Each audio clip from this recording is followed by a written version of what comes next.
मैं dB Maurya SSIC inter college Kanakpur से आपको कक्षा 10वीं क्लास में आज हम प्रकाश के दूसरे पार्ट में प्रकाश के परावर्तन के विषय में आपको हम बताएंगे।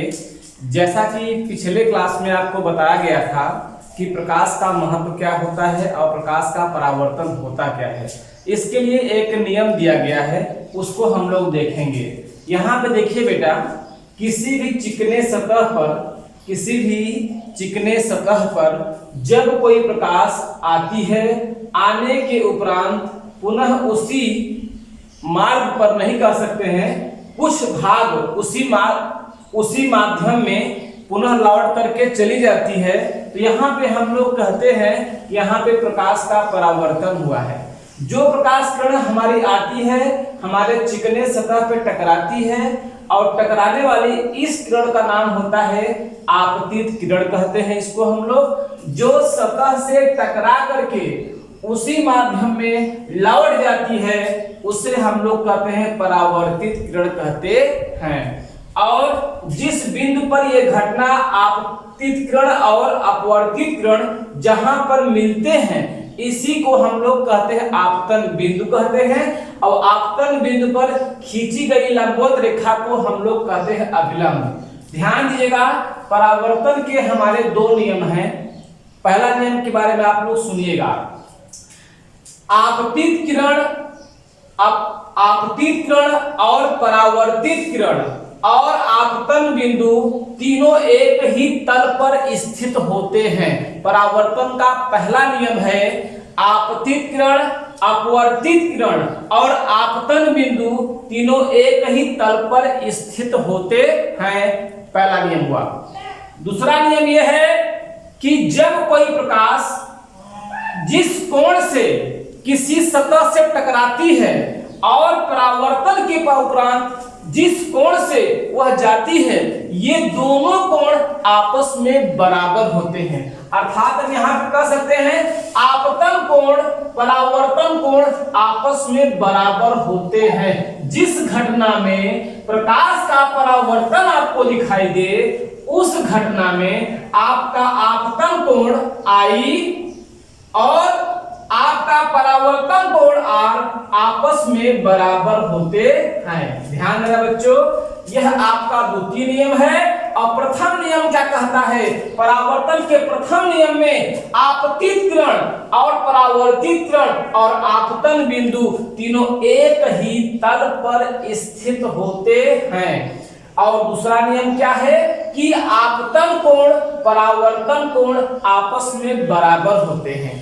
जैसा कि आप लोग देखते हो कि मैं किसी दीवार में किसी बॉल को मारता हूं, जिस एंगल से बॉल दीवार पे टकराती है उसी एंगल से वह पुनः वापस लौट करके आती है। ध्यान देना बच्चों, इस चीज को बहुत ही केयरफुली समझिएगा। ये परावर्तन का हमारा एक नियम है कि जब किसी एक चिकने तल पर कोई भी किरण टकराती है, टकराने के उपरांत अधिकांश भाग उसी माध्यम में पुनः लौट जाता है, तो इसी घटना को हम लोग कहते हैं प्रकाश का अपवर्तन। और ये प्रकाश का आपतित किरण और अपवर्तित किरण हमारे अभिलंब के सापेक्ष, ध्यान दीजिएगा, अभिलंब के सापेक्ष जो कोण हमारे यहाँ पे प्रेजेंट करते हैं उसी को हम लोग बोलते हैं आपतन कोण, और इस वाले को हम लोग बोलते हैं क्या? परावर्तन कोण। I का मतलब होता है इंसिडेंस रे अर्थात इंसिडेंस एंगल, एंड R का मतलब होता है रिफ्लेक्शन का मतलब परावर्तन हुआ, तो उसी को हम लोग R से प्रेजेंट करते हैं। इसके दोनों नियम को आपने देखा, ठीक है। अब इसी में देखिए हम लोग बात करेंगे कि किस प्रकार से हमारे गोली दर्पणों पर या समतल दर्पणों पर प्रकाश का जो परावर्तन होता है उसके विषय में हम लोग बात करेंगे। छोटी छोटी बातों को आप लोग बहुत ही केयरफुल होकर के इसको समझने का प्रयास करिएगा। आइए हम लोग बात करते हैं दर्पण। दर्पण देखिए बेटा, दर्पण क्या होता है इसके बारे में बात करते हैं। दर्पण का यहाँ पे शाब्दिक अर्थ है किसी एक ऐसे कांच के भाग को इस प्रकार से कलई किया जाए कि एक भाग हमारा किसी भी वस्तु का प्रतिबिंब बनाने में सक्षम होता है, उसी को हम लोग कहते हैं दर्पण कहते हैं, कांच के एक टुकड़े को। अब देखिए बेटा, जैसे कि हमारे पास यहाँ पे दो बातें आती हैं, एक होता है गोलीय दर्पण, गोलीय दर्पण, और एक होता है समतल दर्पण। गोलीय दर्पण हमारे दो प्रकार के होते हैं, एक होता है बेटा उत्तल दर्पण,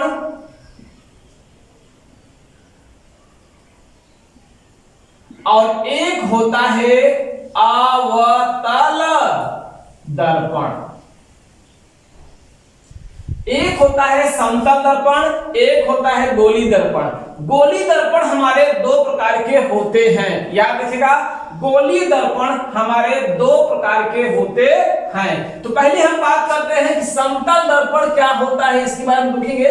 फिलहाल हम लोग बात करते हैं पहले गोली दर्पण क्या होता है। ध्यान देना बेटा, गोली दर्पण का आशय यह हुआ कि ये मान लीजिए कोई हमारा एक खोखला कोई कांच का गोला है, सपोज करिए कोई खोखला कोई कांच का कोई गोला है, और इस गोले को आपने दो भागों में डिवाइड कर दिया। सपोज करिए मैंने इस कांच के गोले को मैंने दो भागों में बांट दिया। अगर बच्चों ध्यान दीजिएगा कि अगर मैं इसकी बाहर पॉलिश करता हूं, भाई देखिए, अगर जैसे कोई मान लीजिए आपकी क्रिकेट की बॉल आप देखते हैं, उसको आपने दो भागों में बांटा, तो उसमें कितने पृष्ठ बनेंगे? उसमें दो पृष्ठ बनेंगे, है ना। जैसे आप लोग मान लीजिए कि एक हमारा बुलबुला होता है, बुलबुले के कितने पृष्ठ होते हैं? उसमें दो पृष्ठ होते हैं। तो मैंने क्या किया कि जैसे मैंने इस कांच के गोले को एक भाग को काट दिया, काट देने के बाद एक भाग को जब मैं इस गोले के बाहरी पृष्ठ को अगर कलई करता हूं, किसको?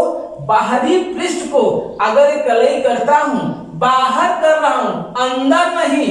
अगर बाहर कर रहा हूं, अंदर नहीं, अंदर का मतलब अ का मतलब हुआ अवतल, अवतल दर्पण। याद रखना बेटा कि जब किसी भी गोले के दोनों पृष्ठों में से अगर बाहरी पृष्ठ को अगर कलई किया जाता है, तो वहां पे हमारा बनता है अवतल दर्पण। और जब मैं गोले के आंतरिक भाग को अगर कलई करता हूं, अंदर, बाहर नहीं, अंदर, ऊपर नहीं है, ये ऊपर कलई नहीं हुआ, कहां हुआ? अंदर, ऊपर उत्तल। इस प्रकार से पहचानते हैं हम लोग इसको। यहां होगा उत्तल दर्पण।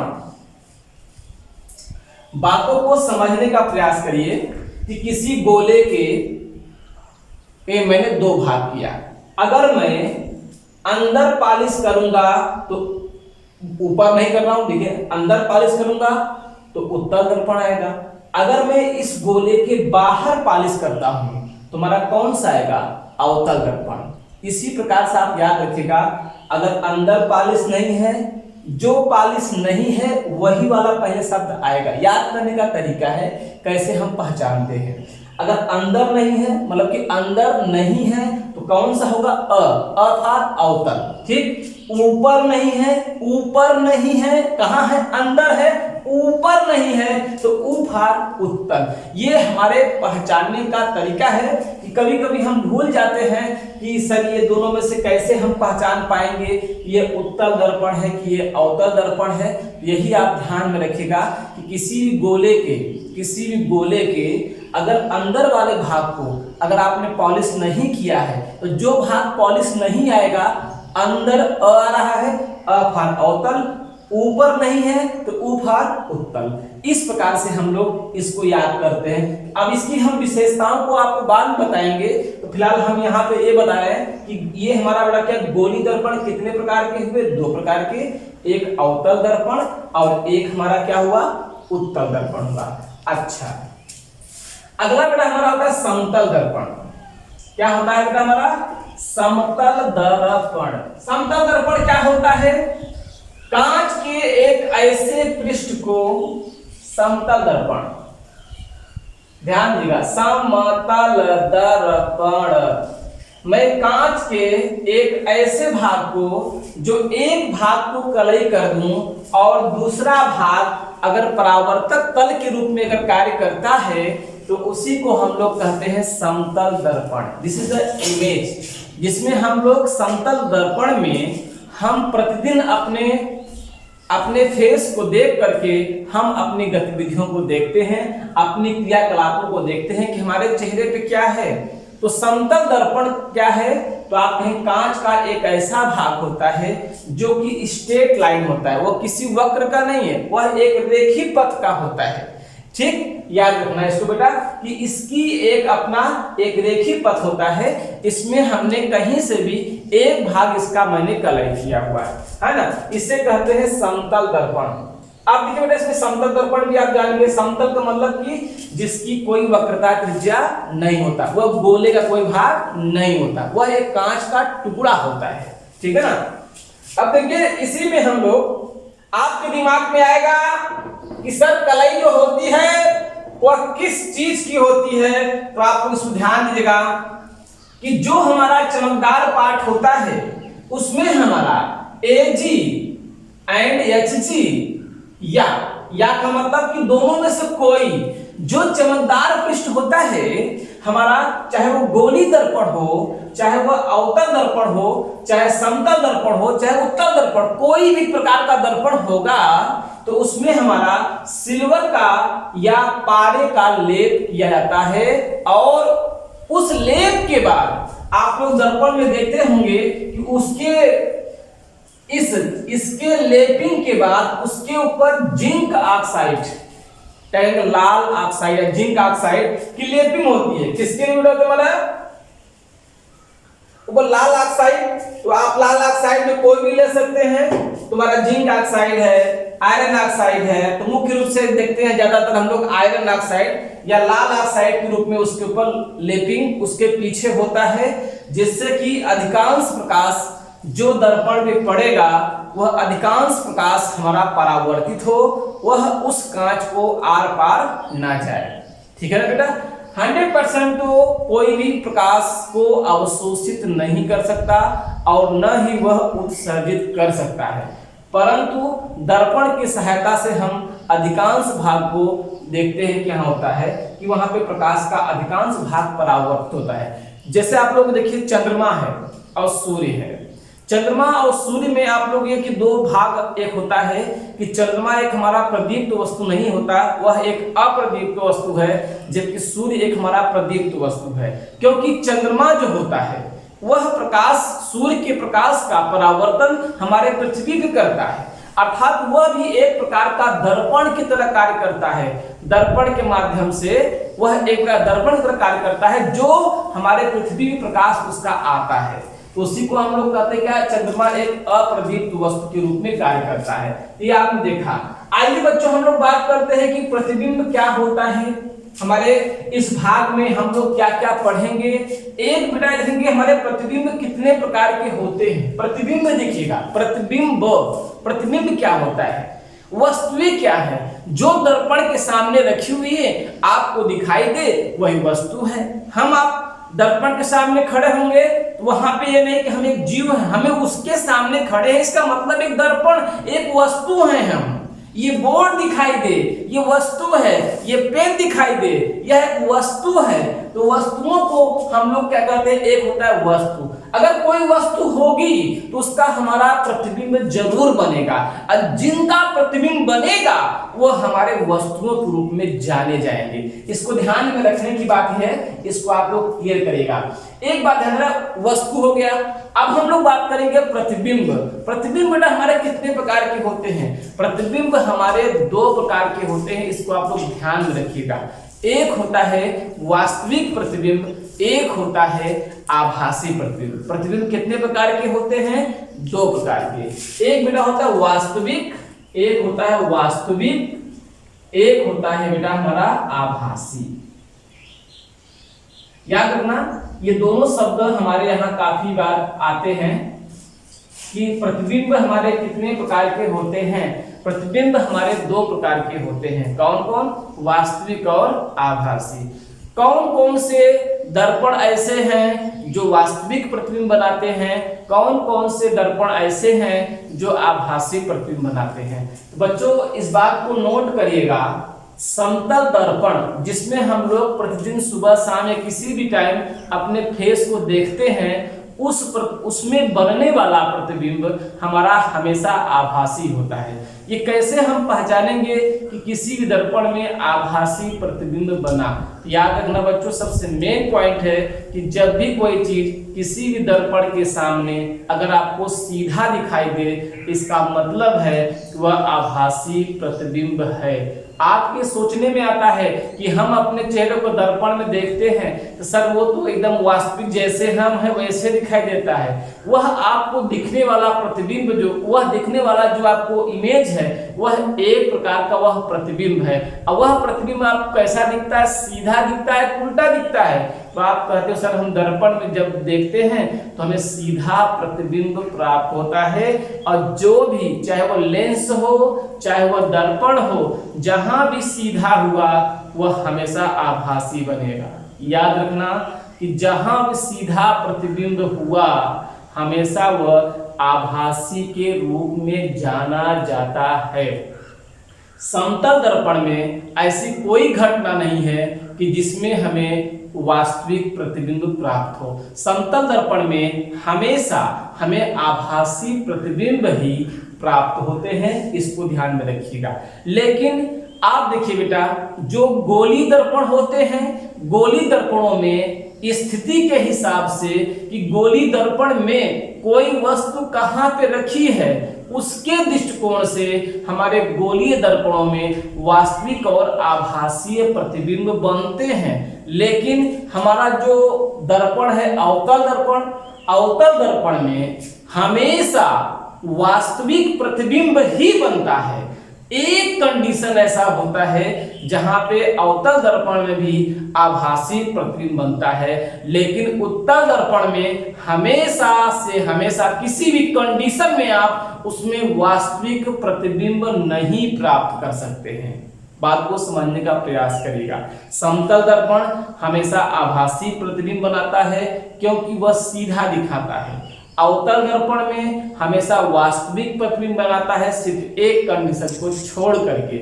उत्तल दर्पण में हमेशा हमेशा आपका क्या बनता है? कहेंगे आभासी बनता है। ठीक है ना? ये मैंने आपको प्रतिबिंब के बारे में बताया कि प्रतिबिंब हमारे दर्पणों में कितने प्रकार से बनते हैं। हम आपको इसको दिखाएंगे, पूरा का पूरा आपको इसको बारे में बताएंगे, फिगर सहित बताएंगे कि अवतल दर्पण में ऐसा कौन सी कंडीशन है कि जो आभासी बनता है। अक्सर ये परीक्षाओं में पूछा जाता है, तो हम आपको जब बोल दिए हैं तो बोल दे रहे हैं कि जब भी कोई वस्तु फोकस व ध्रुव के मध्य में रखी जाती है तो अवतल दर्पण के सामने उस अवस्था में बनने वाला प्रतिबिंब हमारा क्या होता है?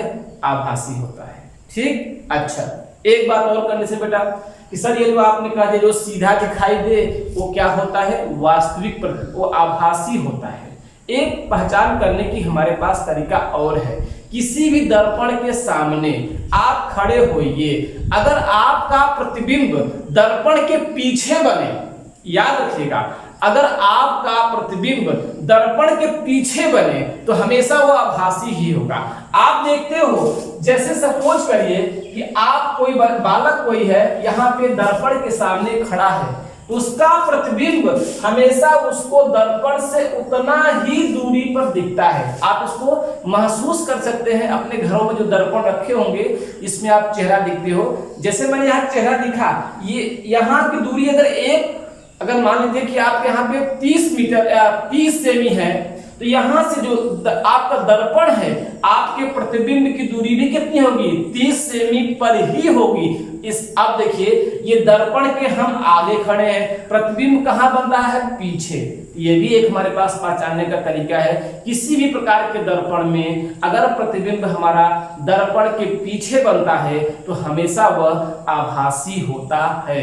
ये छोटे छोटे थ्योरेटिकल क्वेश्चन हैं, ये अक्सर बोर्ड की परीक्षाओं में आपसे पूछे जाते हैं, बहुविकल्पी टाइप में भी, और आपकी कुछ लिखित परीक्षाओं में पूछे जाते हैं इसके लिए। तो बहुत ही छोटी छोटी से इसमें बातें हैं, उसको मैं इस चैप्टर की विशेषताओं के बारे में आपको बता रहा हूं। तो ये आपको उम्मीद है कि आपको समझ में आ गया होगा कि प्रतिबिंब की जो विशेषता है कि जब भी कोई प्रतिबिंब अगर सीधा बनेगा तो वह आभासी होगा, दर्पण के पीछे बनेगा तो भी आभासी हम समझ सकते हैं, अगर वह उल्टा बनता है, ध्यान रखिएगा, अगर वह उल्टा बनता है तो वह वास्तविक होगा, और वह दर्पण के आगे बनता है तो भी वह वास्तविक होगा। ये दो बातें आप याद रखिए। पूरे आज के प्रकाश के परावर्तन में आपको कोई डिफीट नहीं कर सकता, क्योंकि यह पॉइंट बहुत ही महत्वपूर्ण है, इसको समझने का आप प्रयास करिएगा। आगे देखिए, हम लोग अब बातें करते हैं समतल दर्पण में कि मैंने आपको विशेषता बताया प्रतिबिंब के संदर्भ में, और गोली दर्पण के प्रतिबिंब की विशेषता बताया।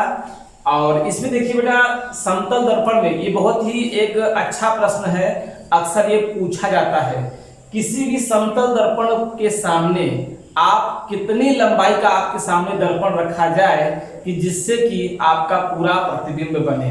तो जो भी वस्तु किसी भी दर्पण के सामने आएगा उसका जितना लंबाई होगा उसके लंबाई के आधे के बराबर हमारा अगर दर्पण है तो उस वस्तु का पूरा प्रतिबिंब दर्पण में, समतल दर्पण में आपको प्राप्त होगा। समतल दर्पण के सामने कोई वस्तु दर्पण से जितनी दूरी पर होगा उसका प्रतिबिंब भी दर्पण से उतना ही दूरी पीछे बनता है, याद रखिएगा, ठीक है ना। अगर आप किसी समतल दर्पण के सामने 10 मीटर की दूरी पे खड़े हैं तो आपसे आपके प्रतिबिंब की दूरी अगर कोई पूछता है तो आप 10 नहीं कहोगे, 10 आपका हुआ दर्पण से दूरी और 10 आपके प्रतिबिंब की दूरी, 10 10 20 हो गया। दर्पण के, समतल दर्पण के सामने आप जिस वेग से जाओगे उसकी ओर, जिस वेग से जाओगे आपका प्रतिबिंब भी दर्पण की ओर उसी वेग से आएगा। तो बच्चों, मैंने आज आपको दर्पण के विशेषता के बारे में बताया। कल मैं अगली क्लास में आपको इसके फिगर से दिखाऊंगा कि गोली दर्पण में प्रतिबिंब कब किस कंडीशन में वास्तविक और कब आभासी बनता है। इसको आप लोग बुक से थोड़ा सा आप अध्ययन करिएगा और पूरे वीडियो को देखने का प्रयास करिएगा, और अपने मित्रों के भी, अपने जो आपके आसपास के बच्चे हैं किसी भी जगह के हों, उन्हें अच्छे से इसके बारे में बताइए और समझाइए। धन्यवाद।